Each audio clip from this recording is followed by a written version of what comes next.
personally thank those who have helped plan tonight's event, along with our panelists.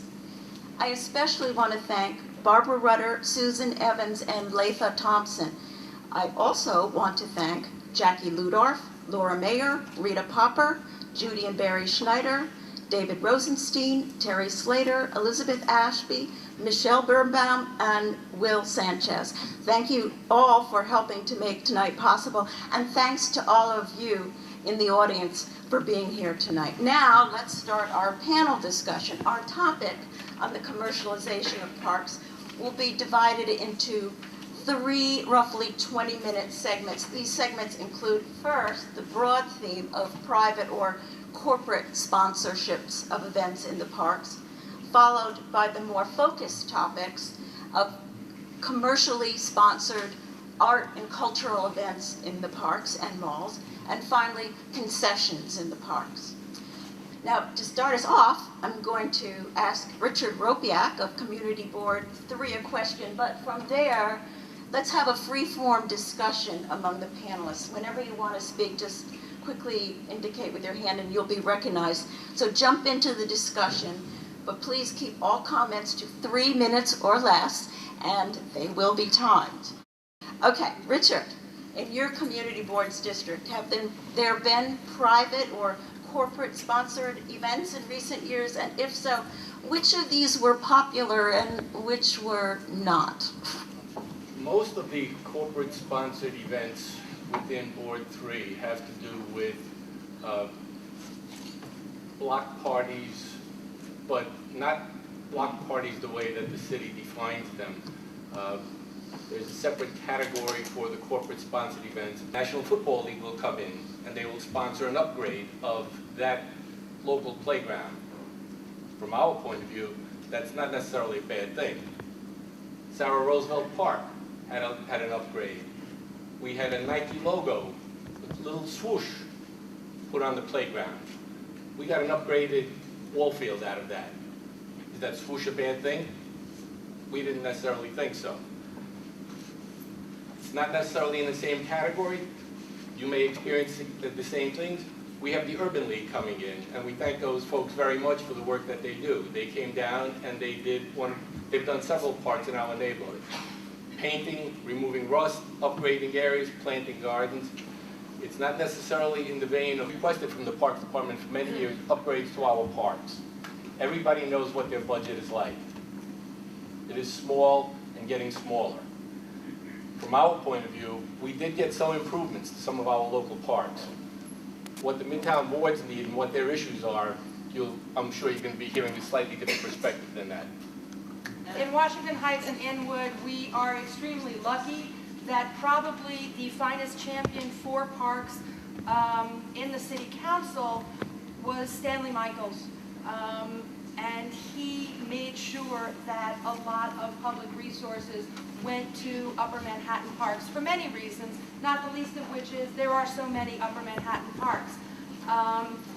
His successor, Robert Jackson, and the council members from the east side of Broadway, first Guillermo Linares and now Miguel Martinez, have all been really generous in trying to support the community's parks.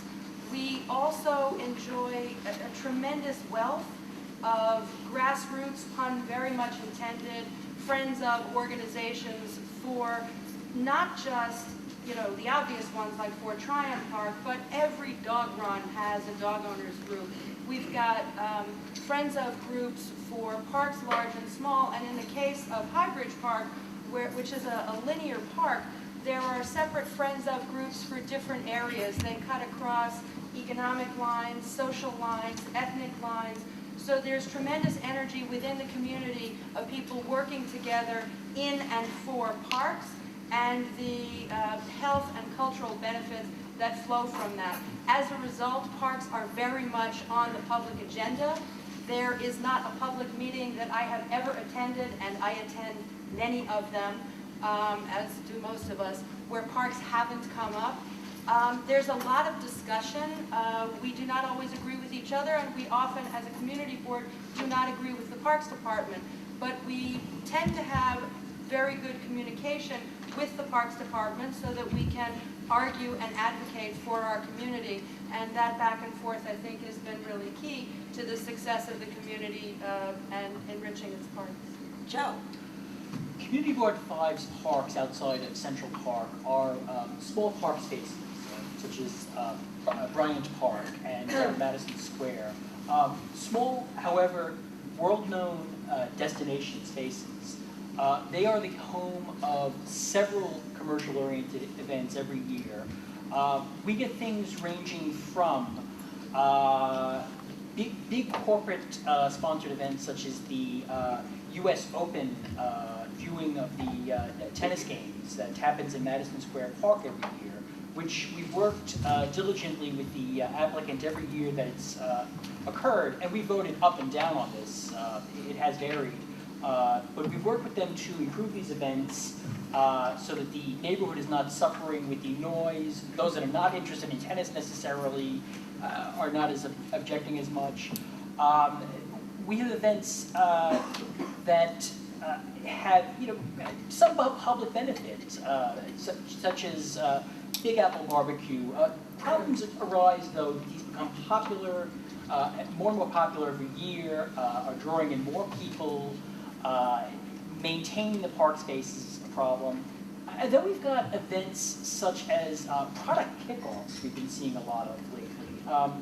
Things with virtually no public benefit from what I see. Things like Vitamin Water launching a new drink called Perfect 10, which supposedly has only 10 calories. And how are they going to make this interesting to the public? Oh, let's have some games that people can burn 10 calories, such as rock, paper, scissors.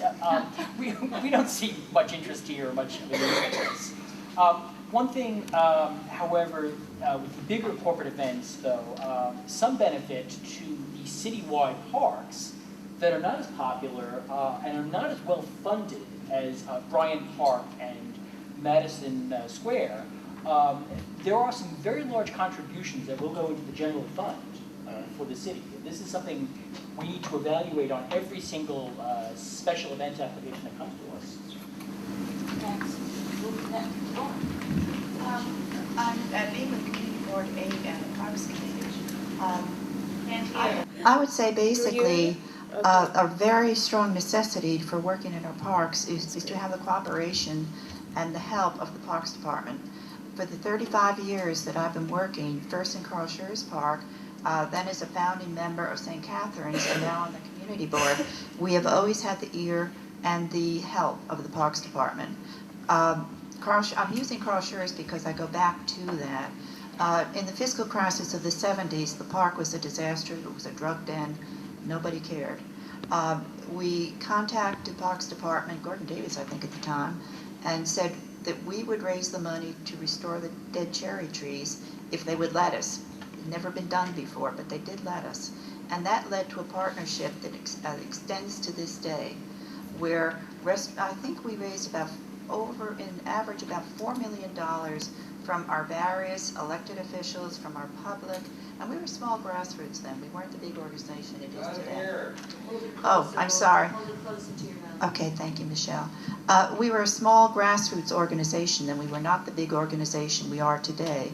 And I do feel also, aside from having an excellent relationship with the Parks Department, who wants to help us and work with us, I have to thank the people who are elected officials, like Jessica Lappin, Gifford Miller, all our parks commissioners, and we worked closely with them on all the parks. St. Catherine's, again, needed a great deal of work, and we worked with the Parks Department, raised the money, and were able to have a really great park, which serves an enormous amount of people because of the various institutions that surround it. And going back to how things develop, with Carl Schurz, it has now grown so it can present things to the public that we could not say 30 years ago when we started out. They do have events, but one of the keys here is they're controlled by the people who live there, who run it, and who know what's good for the area. You don't just say, okay, we'll sell you this and you can come and have an event here. There's a lot of homework that goes into this. When I was doing the Gracie Square Art Show, there were several meetings about choosing artists because we wanted excellence, and making sure that it ran smoothly and that it was something the community wanted. So I think that's something that is very important. Work with your Parks Department, work with your community, and work with your elected officials. Thanks, Mary. Community Board 11 has a really strong relationship with our elected officials when it comes to some of the issues that have come up lately regarding Randall's Island, regarding Thomas Jefferson, and those are health related. There is an organization, a group of people who call themselves the Friends of Thomas Jefferson. They have worked to renovate, to raise monies, to provide services and programs in the park. We know that Randall's Island has a very strong relationship. They have a foundation, in fact, to make sure that funding is available for the services and the activities that go on there at Randall's Island. The significant issue on our table right now, of course, are some of the concessions and the fact that there seems to be not what you have in your area where everyone who is participating and contributing feels like they can all still come back and benefit from it. We have many of our community members who feel like they're not benefiting. As a community board, it is important that we take everybody's perspective into account. We have met with and will continue to meet with anyone who wants to support the parks in our neighborhood, who want to bring services to the students, children, and families, healthy activities. We know that Randall's Island has a following of, I have a media list in front of me that is extensive, from Sports Illustrated, on through the Daily News and Crane's New York Business. We know that they have a strong relationship of partners. What we would love to see is that we can have more community involvement in how those partnerships are helping us. Well, Marion, let me ask, so what works and what doesn't work on Randall's Island or elsewhere in these parks? What examples can you tell us that have been really good commercial uses of your parks and which have been bad? Marcus Garvey, for example, has an amphitheater. That theater is frequently used for concerts. They have jazzmobile concerts. I was just there, in fact, on Saturday afternoon at a community-sponsored event for mothers, and they were able to get the use of that amphitheater and hold a Mother's Day parade and then end their parade at that location. This was certainly something that was community born and appreciated by the residents who are from Harlem and passersby and such. What doesn't work for us are when we feel like, for the sake and benefit of the financial gain, financial support, that the public are not included in that process and are often not given the same levels of access to spaces. And that is the quandary that we're faced with right now regarding Randall's Island.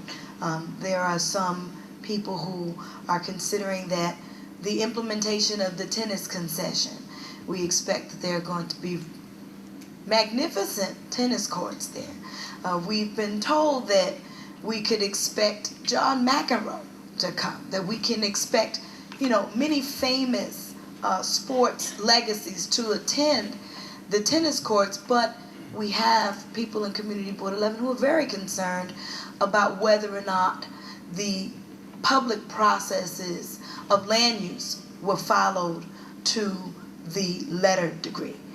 And so when we have this battle going on in East Harlem, it makes it difficult to totally appreciate services that might be provided and accept the goodwill of those that want to provide the financial support for those events when we're still battling for the rights of the public and open law processes.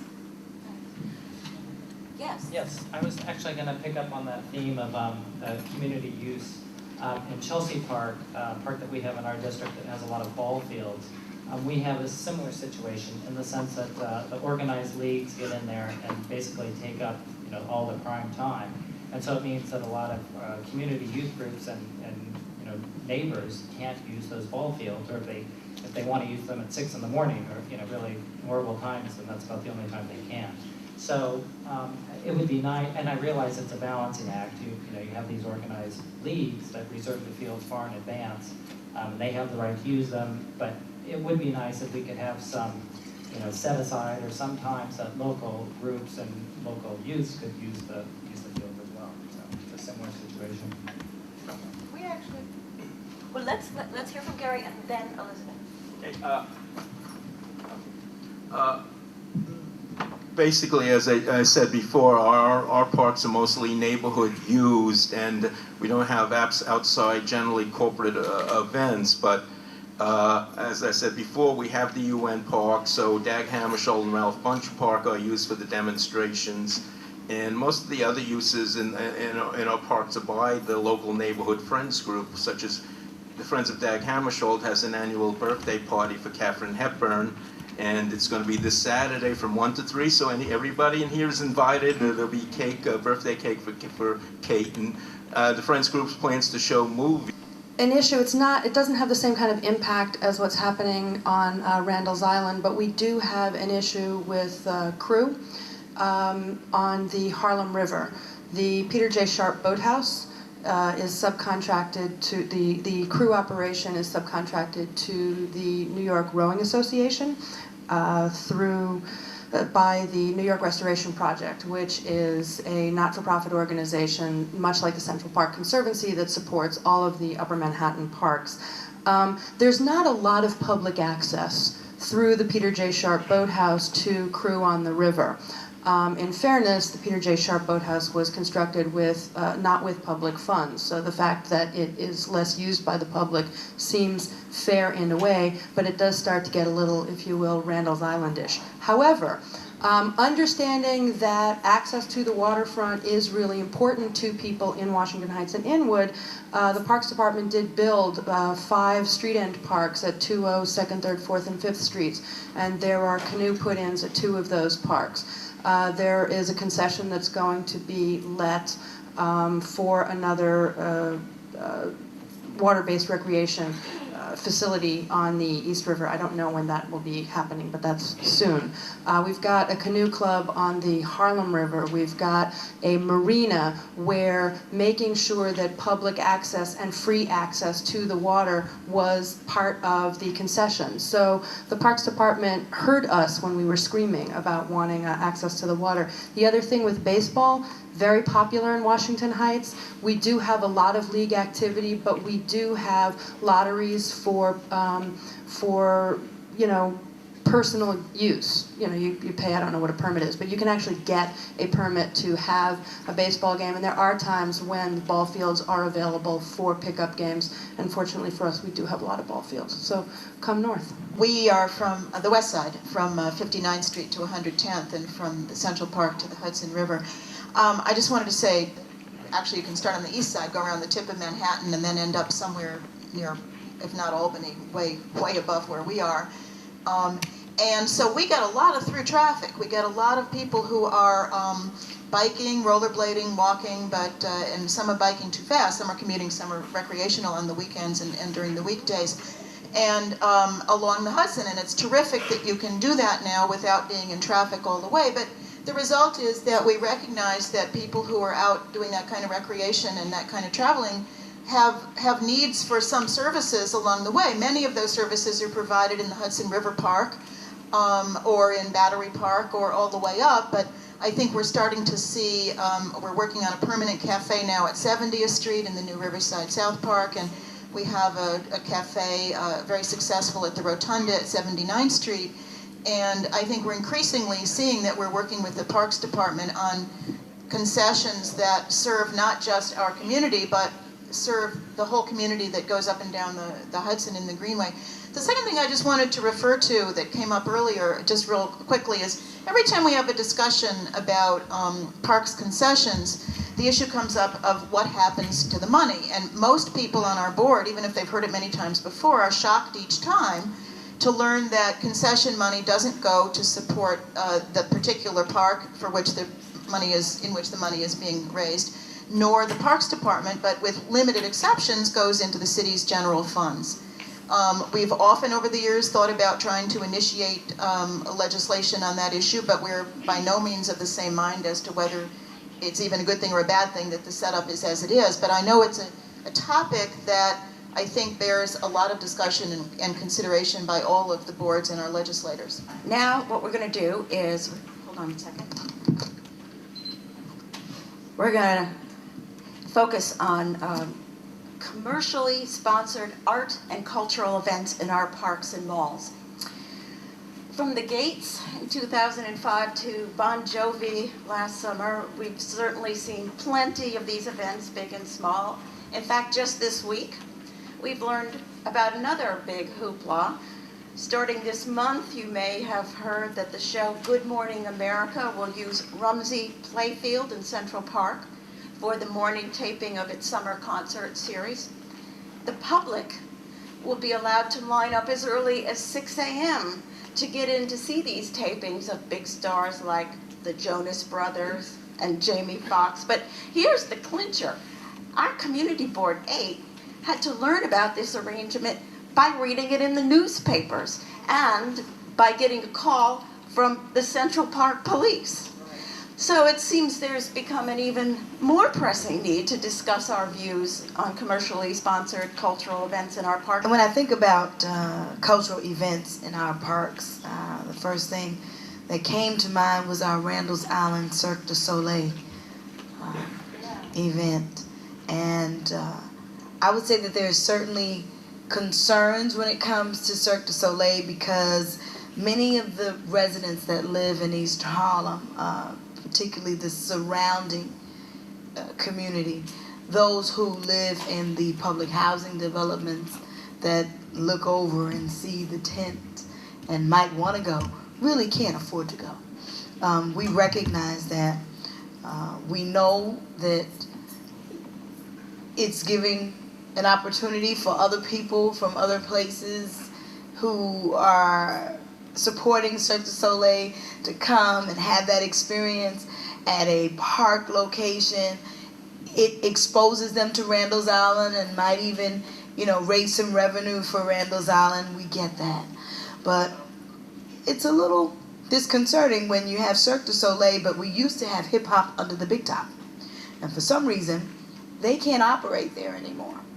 And so this is a popular circus that members of the community could afford, members of the community did attend, and would take the M35 bus over to participate in. But, it's just always that kind of dichotomy that the community residents are dealing with when they see Cirque du Soleil. The other thing is, I would love for Randall's to consider free concerts, much like we have at Marcus Garvey, so that we are giving access and opportunity and encouraging people in the community who could not otherwise afford to participate at a Cirque du Soleil event to come to a free concert. They are happening all over. Many of your parks, I'm sure, have the free concerts as well. So that's something I'm hoping can be put on the table. And just in closing, I do know that the concerts at Marcus Garvey, I think I mentioned it briefly, are certainly well attended.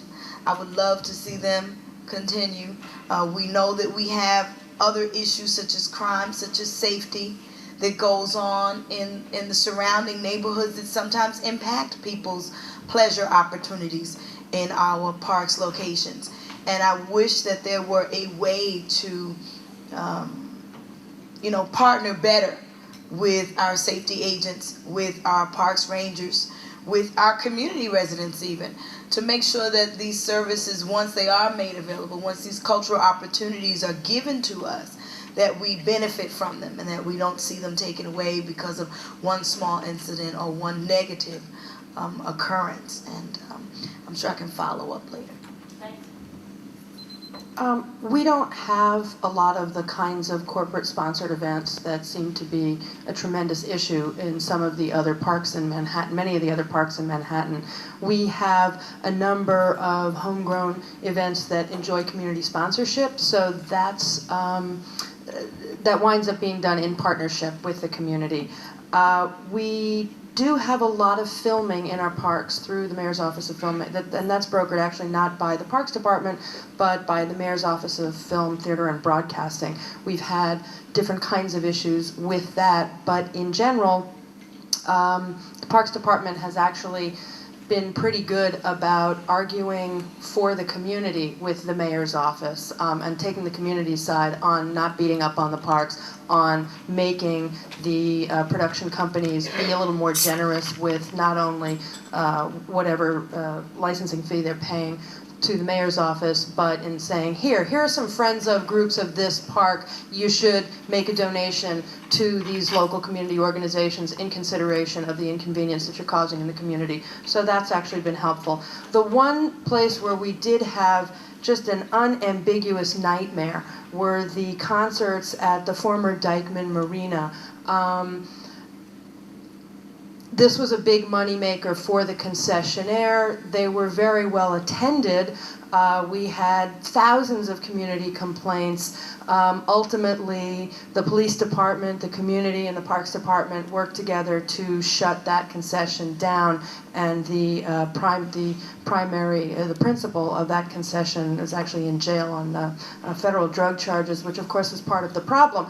But as a result of that really negative experience, the Parks Department was very, very careful to put into the new concession. The question is there an overall vision, mission, goals, strategies that community boards have for parks in general, which would provide directions of what the parks should achieve in 3 to 5 years from now? Thanks for the question, and as I said, that's what we're going to decide after we get through the questions, whether or not we should have some sort of communique or resolution or another meeting or none of the above, but we will address this at the end. Okay.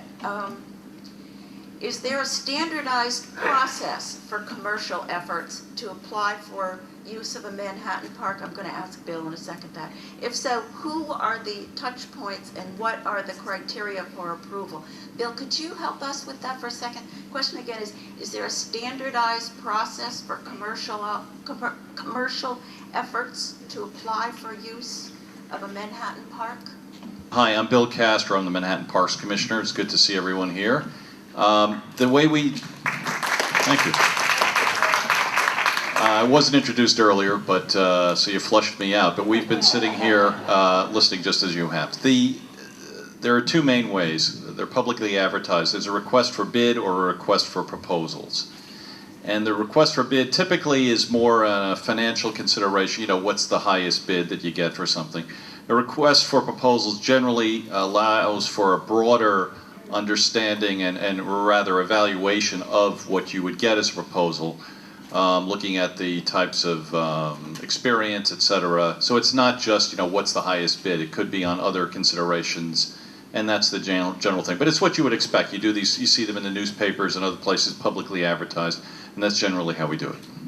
Thank you very much. Yes.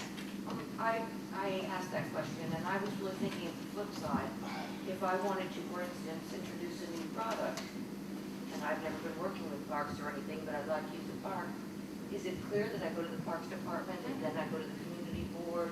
Do I talk to the post office first? I mean, where does one begin? Well, we're going to move on, but let me suffice to say, I happen to know, and Bill can correct me if I'm wrong, on the Parks Department's website, there is a section where you would click on that you would fill out forms and send them in, and it seems to me that would be the first thing that you would do, and then the Parks Department could bring the issue to the community boards. Why does Union Square Park get so many corporate-sponsored promotional events? Few seem to,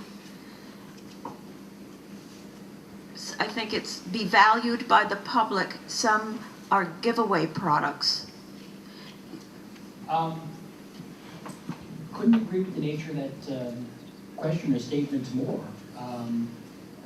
Union Square, as I mentioned before, it is a not a very large park, world-renowned park, however, draws in a lot of tourism.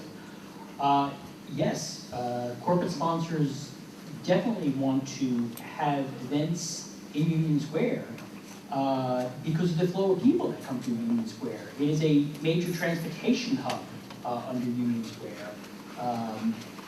The amount of people that walk through in the course of the day, it must be mind-staggering. I don't know what the statistics are. And this is our ongoing struggle in Board 5, indeed, that we have to evaluate these special event applications and think about, is someone just trying to turn the park into a billboard for a product? Such as in the last couple of months, we've seen AstraZeneca drug company come to us and have what they termed a informative, interactive experience focused on arterial sclerosis, but with a tremendous tractor trailer blatantly that said AstraZeneca on the side of the trailer. We're popular, I guess that's the answer. How is the fee structure for concessions in the park established? Charge to concessions get recorded? I'm Geoffrey Croft, president of New York City Park Advocates. What is that? What is it? Citywide, the city's only nonprofit dedicated to all city, state, and federal parklands. Recently, as of last year, the Parks Department condensed their marketing department with their special events department. So now actually all this is being funneled to one person, Bessie Smith.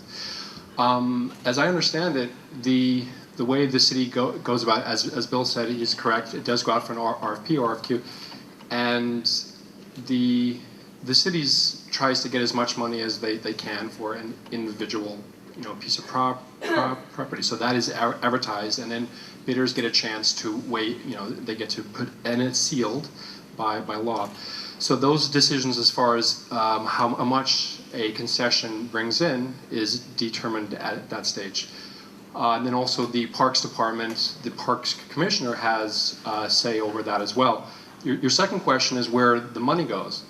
One of the major problems is that because the elected officials over the last 4 decades allocate very few money, sorry I'm blocking, to the actual maintenance and operation of our parks, the city is more and more depending upon these concession agreements. One of the things that we've discovered, which we'll be releasing a report about, is that some groups are able, instead of the money going to the city's general fund, certain groups have actually been able to keep these funds. So that is a big issue right now. And so by law, our city charter, the money is supposed to go into the city's general fund. But groups like the Randall Island Sports Foundation and other groups are actually able to negotiate private deals. Like for right now, Cirque du Soleil is in Randall's Island.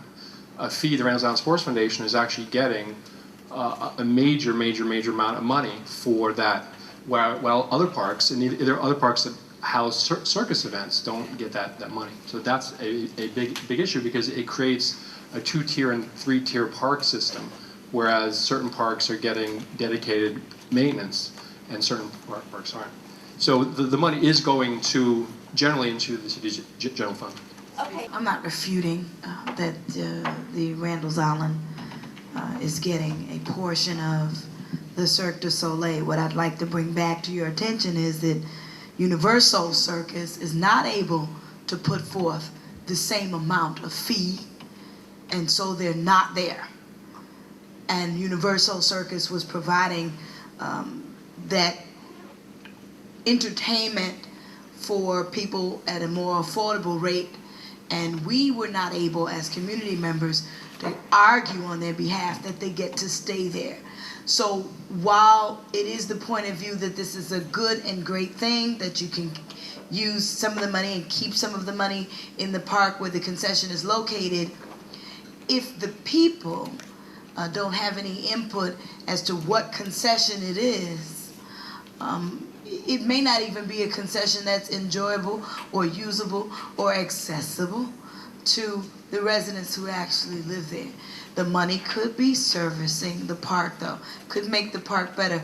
But again, I'm asking you, before you put forth all those efforts to make sure that that universal change is good for everybody in each of our community boards, because we'd love to maybe see Universal Circus there and free concerts there that could not provide the same type of fee.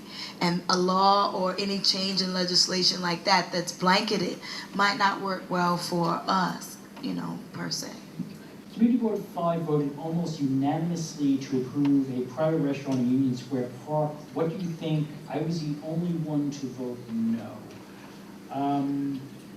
Not my recollection that it was an almost unanimous vote. I think, quite frankly, I'd really have to check the record on it, but I think we were quite torn on the issue in the final vote. And I see my good friends in the audience shaking their heads. Joyce Matz, the former chair of our landmarks committee over here, David Golub, who is on our bids committee at the moment. What do I think? We didn't vote for restaurant. We voted for the park, for the plan to move forward, and then we would get an RFP and evaluate that separately. David, you were absolutely correct. And when I looked at the record, it was nearly 3.5 years ago that we handed in that resolution. And we've been following up fairly diligently as to when are we going to see the request for proposal? When are we going to see the request for proposal? Not yet, not yet. Now we're told it's going to be in the next couple of months, perhaps. My concern, certainly, I want to hear more from the public. I'm hoping to orchestrate that our June 1st Parks Committee meeting will be more of a forum on Union Square Park in particular, so that we can focus on the upcoming RFP for the pavilion space. Joyce, do you have a question? Okay, we can take, we wanted to save questions from the audience till the end if we had time, but if you want to say something quickly? What? Go ahead, Joyce. I was the only one to vote against it because, for a number of reasons, the park is surrounded by restaurants, and the restaurant was going into a building in the park that really should be used for the public. It could be used for classes, it could be used for the children, it could be used for a million things, but it's a public building in a public park, and it should be used by the public, not by a private restaurant. And I was the only one on the board. I'm sorry to differ with my my very fine member of my board, but he is mistaken. I was the only one there that night who voted against the proposal. I think Jack Taylor was not there that night because he also would have voted against it. So I just wanted to clear the record. Thank you. I don't actually know anything about this particular issue, but I would like to make a general observation, which is we were all invited here this evening to speak on behalf of our boards. One of the ways that boards speak is through resolutions, and sometimes resolutions are unanimous, often they are not. But when a board passes a resolution by a majority, whether it is a slim majority or an overwhelming majority, that's the aggregate position of the board. And in this forum, it's not actually appropriate for, me as a member of Community Board 12 to say, well, the vote on such and such an issue was 34-2, and I was one of the two. The fact is, the vote was the board said, here's how we in the aggregate feel about this particular resolution, and that's the voice of the board. Anyway, I have a question here from Marion Bell. What is your position regarding the exclusive use of fields by a local group? Harlem Little League has exclusive use of a field in Marcus Garvey Park. Is this okay, given that there are other local leagues? How is local defined in this respect? I like that question, got me on my toes. I am not a new member of Community Board 11. I have been a member of the Parks Committee in the past, and I am its new chair. for parks in Randall's Island Task Force. So I do remember to some degree when they became a part of the Marcus Garvey site location. We do not entirely have Marcus Garvey. Marcus Garvey borders, some other communities, and the Harlem Little League group gave us a wealth of support letters, to my recollection, from many surrounding areas and locations. Now, they were a group and an entity that was supported by the local residents, even the new residents, and I say new because Harlem and East Harlem faces gentrification as well. It's one of our issues. We did not have the same type of support come before us as it regarded the drummers who also played in Marcus Garvey Park and looked for support. They were, in fact, told that they needed to leave and they no longer are permitted to drum there. But the ball field and the children, playing Little League was something that was overwhelmingly supported by the members and by the public. And I say that because, as my colleague has said, it's not about what any dissenting opinion was. It was, at that time, the board overwhelmingly supported them being there. And they were politically supported as well as residentially supported. And I am not aware of any difficulties that are transpiring because of their presence. And if someone has, any information like that and would like to share it or bring it up, we meet the second Thursday of every month. Generally, we meet at the community board office, but in case we change that location from time to time to a different parks area, you could contact the board office at 212-831-8929. And they would be happy to give you email addresses and other such information. Just two things about that. First of all, the Harlem Little League, Dwight and Lois Rayford are two wonderful people. They started the Harlem Little League, and I worked with them to find ball fields for them about 25 years ago. And they just had a big anniversary. What they did was they were instrumental in transforming what was an asphalt ball field in the southwest portion of Marcus Garvey Park, working with the Parks Department, into a beautiful field. And they are a wonderful organization. They use a number of fields, and they brought Little League baseball back to Harlem. And they started it, and they're still there working with community groups. They're a wonderful group. And they do use that field as their home field, and they use other fields throughout Harlem. And so that's worked out really well. It's a real win-win for everybody.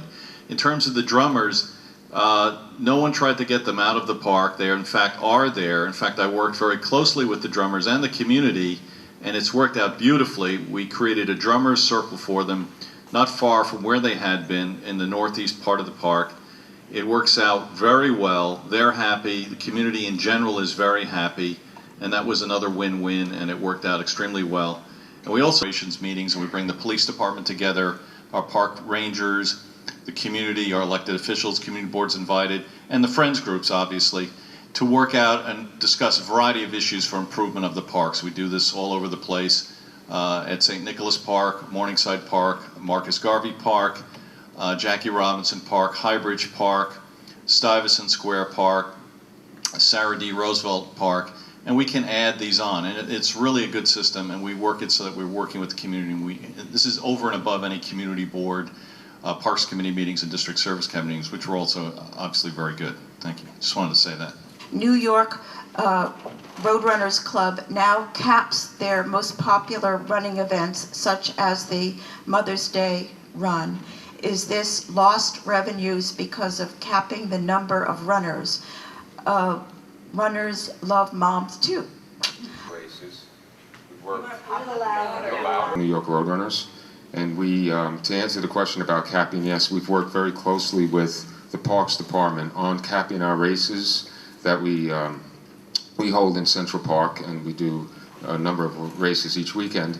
Those races are kept at a minimum. We work very closely with parks so that we can maintain the use, the general public use of the park as well. So our runners are sort of, we create our courses so that our runners are confined within a certain area of the park, and then the other section of the park roadway is open to the general public. So, lost revenue is I guess that's a question for parks and not for New York Roadrunners to answer. But as far as caps are, yes, we have agreed to that. Long Island, Connecticut, and New Jersey communities have restricted access to their beaches. Has the same or similar positions come up in your boards? I'm assuming not beaches, but restrictions. Beaches.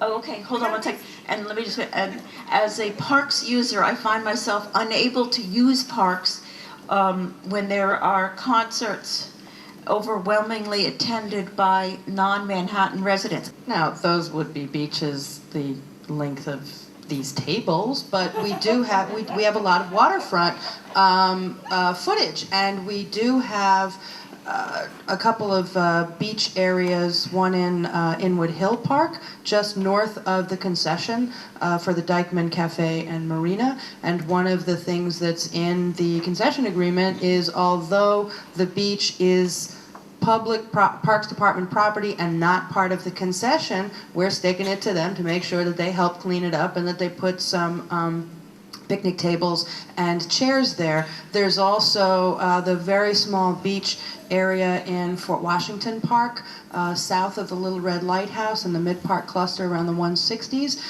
There is direct access to the Hudson for fishing. We had very specific language in our resolution supporting the Phase 1 planic renovation to ensure that there is access to the water for recreational fisher people, that there is that little bit of beach access for people who want to swim their dogs or put in their kayaks. So I hope that answers your question. And let me just ask the board generally,